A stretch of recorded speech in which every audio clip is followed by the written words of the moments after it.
Good afternoon. My name's William, and I work on cybersecurity on CB Insight's intelligence unit. Today, we're going to talk about securing the future of fintech. More specifically, we're going to talk about the rise of active cyber defense strategies for financial firms. Now, make no mistake about it, fintech is under attack. Last year, financial firms saw the highest volume of cybersecurity incidents over any other industry. More than information communications technologies, more than manufacturing, more than retail, and more than professional services. And what's more is that this threat landscape is widening. Cyber attacks on financial firms are increasingly sophisticated and diverse. We've seen website-based attacks, known as distributed denial of service, flood customer-facing bank websites with traffic and take them offline. We've seen attacks on the SWIFT-based money transfer systems. Attacks like this have made headlines since at least 2016, when attackers stole $81 million from the Central Bank of Bangladesh. Last year, we saw the first ATM malware as a service attack for sale on the dark web. What is that? Well, essentially, I could get on the dark web, download some software, follow some simple instructions, send a command remotely to a hacking team that would hack the ATM for me, and the money would begin to spit out. What's more is that as fast as we're adopting new financial technologies, hackers are finding ways to penetrate those systems. This is evidenced by the fact that we have seen a rise in crypto exchange hacks, including a major one this year. Simply put, this is war.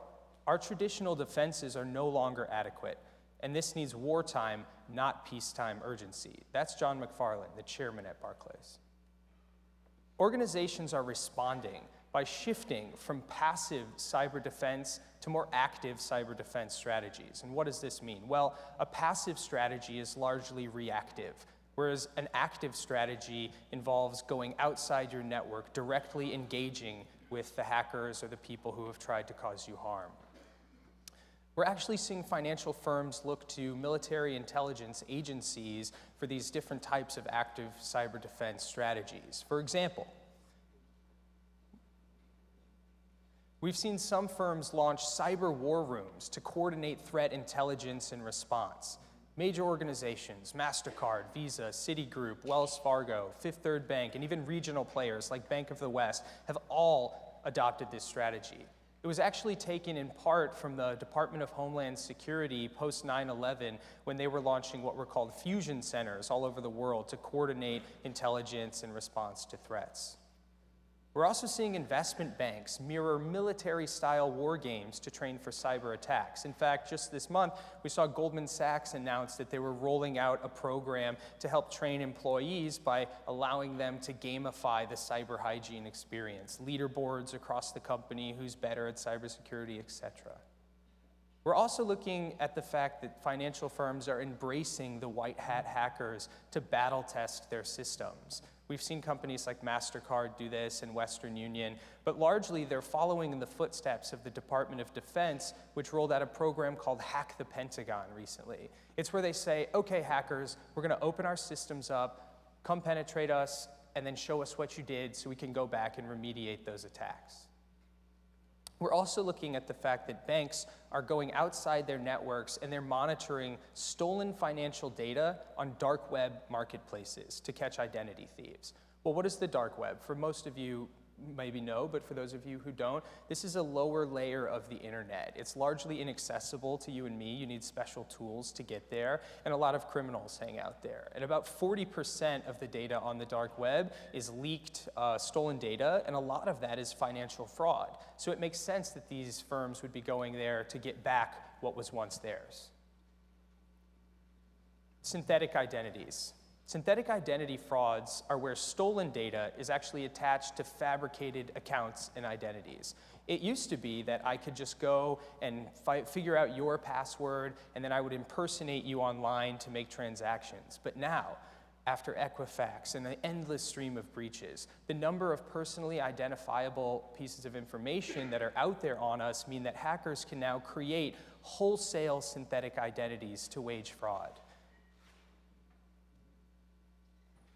And financial firms are largely adopting AI to combat this threat. They're investing in AI armies, which are very good at pattern recognition, and they can uncover the patterns of criminality that enable them to go hunt these fraudsters. We're also seeing banks invest in deception-based security tools that trap hackers.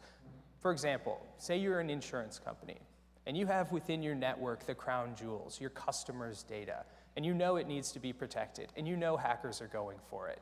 So why not clone that data and make it something that's innocuous and can't be used to harm anyone, but it looks exactly like the crown jewels that are important to you. And when a hacker goes into your system and steals that, it's actually a tracking device. And when they leave your system, it takes you all the way back to their lair. So what's next for the future of securing fintech? Well, game-changing fintech security and cyber regulations are on the horizon.